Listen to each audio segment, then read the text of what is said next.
Hey there guys, and welcome back to Mana Down Under.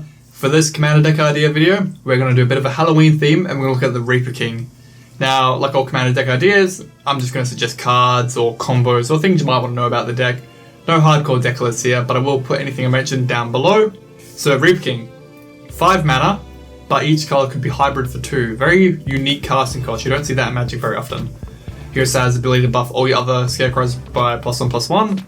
And whenever another Scarecrow enters the battlefield, destroy a target permanent. The whole deck is built around that. We have Scarecrow Tribal with Vindicate removal for everything. The plan of the deck is to get as many Scarecrows out, to get multiple triggers off as we can. We attack their creatures, we attack their combo pieces, and then we go for the lands. We want to strip away all their resources that we can. We can also copy our commander, break the legend rule, and get multiple Vindicate triggers per Scarecrow. It's not a hardcore competitive deck, but it's pretty fun.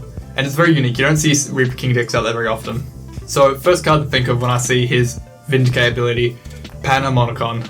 Just double it up, nice and simple. 1 Scarecrow, 2 Vindicate triggers. Like I say in every video, Helm of the Host breaks any deck it can go into. So if we can have multiple copies of the Reaper King that aren't breaking the legend rule, we get multiple Vindicate triggers off 1 Scarecrow. So then we have like we have 2 Reaper Kings, we get double trigger, then we get 3 Reaper Kings, another Scarecrow gives us 3 triggers. At that rate, you're ripping apart that land base pretty quickly. And then we can just run Mirror Gallery, and we can have no legend rule. And then we can run all the clones and copy effects we need to, have multiple copies of our commander, we have multiple sources of Lord-like effects, and multiple triggers for Vindicate. That's the game plan of the deck. Nice and simple. So the actual clones we can use in the deck. If we have the legend rule turned off, a lot of these get a bit more nutty, like the Mimic. If you can copy your commander with Mimic, get another copy each turn. The copy that enters causes another Vindicate trigger, then the next copy calls 2, 3, 4, you see where we're going. Clever Impersonator and the Metamorph, very versatile copy spells. Copy artifacts of 2 mana clone for your commander. Same with the image and both images here actually. Even the Impostor, he can actually copy anything without breaking the legend rule because he retains his name. Very handy to have, but it's like a $20 copy. The actual Scarecrows, Scarecrone is probably the big lifter of the deck. You can pay 1 to sack a Scarecrow to draw a card, give you a lot of sustain later on, and you can also pay 4 mana to resurrect any artifact creature from the graveyard to play. So 5 mana, you can get another Vindicate trigger and draw a card just through her. Really good card. Grim Poppet is just removal. Then you've got little guys like Scuttlemutt who can ramp. Then you get your more utility Scarecrow that can debuff your opponent's flies, since we don't fly too well, that's pretty cool. Then you get your more like combat oriented, buffed up Scarecrows. Once again, sack to search lands. And then, here's a good shout out. Straw Soldiers, Portal Through Kingdoms. You got Errata Scarecrow Soldier. I put it here because I love Portal Through Kingdoms. I want to plug the set anytime I can, I think it's a great set. And you get more like utility ones which have abilities for having a certain colour active. So your commanders are 5 colours, so you get all the abilities pretty easy. You can have things like Haste, Wither, Vigilance, Flying, all the keywords that you need to. Then you get other Scarecrows which can buff a creature of a certain type and give them a keyword. Your commanders are 5 colours, so all of these creatures can give things like Shroud, Haste, Persist, Wither, really good abilities to have. And you'll notice a lot of the Scarecrows are pretty cheap.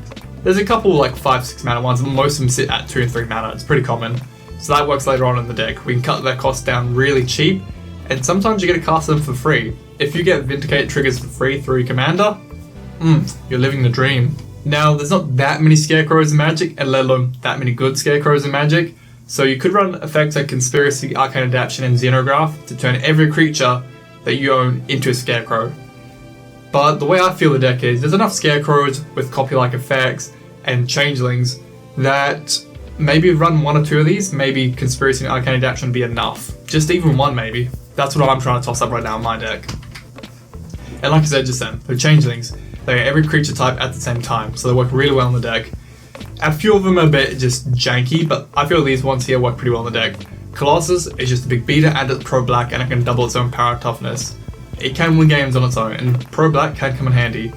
Mirror Entity, it sees playing a lot of combo decks or tribal combo decks. You can buff the entire team of Scarecrows at the same time and hopefully find a win.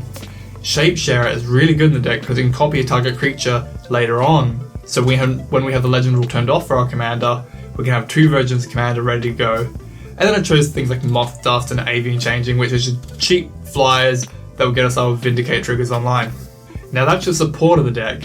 If we can make a Scarecrow leave and come back by flickering and blinking like effects, we get more Vindicate triggers. So Conjurer's Closet, easy option, untaps a creature because it re-enters, get another Vindicate trigger. Deadeye Navigator, you can spam that really fast if you need to. Or things like Eerie Interlude, where we can remove our entire board, comes back at the next end step, and we get all the triggers again if we want to. Or Kindred Charge, I like this one. You get a copy of all your creatures, they gain haste and they go away then the next end step. But if they're all Scarecrows entering the battlefield, you get multiple Vindicate triggers. There's other cards out there that do it, but these are my favourite for the selection here. And then we've got a lot of draw in the deck because we're all 5 colours. So red-blue does help us out quite a bit. So Scythe Master of Thopters, when we cast an artifact, which most Scarecrows are an artifact, we get a Thopter token, and we can sack 2 artifacts to draw a card. Very good. Sai is a great commander. I'll plug him up here somewhere, but he did well for me. Jorah, whenever you cast a historic spell, draw a card. Well, all our Scarecrows are historic. Then you've got things like Trading Posts, where we can discard cards to gain life, make tokens, sack creatures to resurrect artifacts, or even sack an artifact to draw a card. Gives us a lot of versatility in the deck. You could run the Forge Master, sack out our Thopter tokens or Scarecrows to get key pieces for the deck. You'll see the first 3 key pieces, like the Panharmonicon, the Helm, the Host, or the Gallery. There are 3 main parts of the deck. You can run things like Darksteel Forge. Most of the deck is Scarecrow. If they're all indestructible, I'm sure you'll find a win. Or Mirrorworks gets you double triggers because you get 2 copies of an artifact creature entering the battlefield. Then you've got Suntime. Like I said early on, a lot of Scarecrows have pretty cheap costs. So just Suntime can resurrect most things in the deck. Bringer of the White Dawn, kind of the same thing. At the upkeep, you can resurrect any artifact card of your graveyard to play, and paying the 5 mana is a lot easier for us in this deck. Now into the ramp. I favour the generic reduction rather than signets and rocks in that, because you can make your colorless artifact creatures free at some points. So Sculpt and Incubator, they can remove 3 mana off a lot of our creatures, or the Horn, you can remove 1 of our creatures and it helps us dig off the top of our library. I love the Mortal Sun. It buffs our creatures, reduces our spells by 1, shuts our planeswalkers, and we can draw an extra card. But it's a nombo with Saheeli. Saheeli's really good in the deck. She creates tokens, we get a ton of reduction on our next spell for the turn based on number of artifacts. Scarecrow's huge artifact presence. So I run both in the deck so far, I think, because I only have Saheeli as my only planeswalker. The odds of having both of them out at the same time, I'll take my chances. When it comes to lands, there's only a few lands which matter because you are 5 colours, so of course you run your normal 5 colour suite of lands. Arcane Lighthouse and Detection Tower are probably a must-have, because if your opponent has Hexproof or Shroud on their creatures, you can't Vindicate them. That would stop you dead, so those lands are pretty handy in the deck.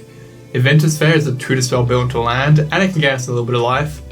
I would just mention Cascading Cataracts because it can sort our mana out really easy for this deck. But like always, there's a ton of cards I've probably missed or haven't mentioned. This is just the bare bones so far of my commander deck I'm going with.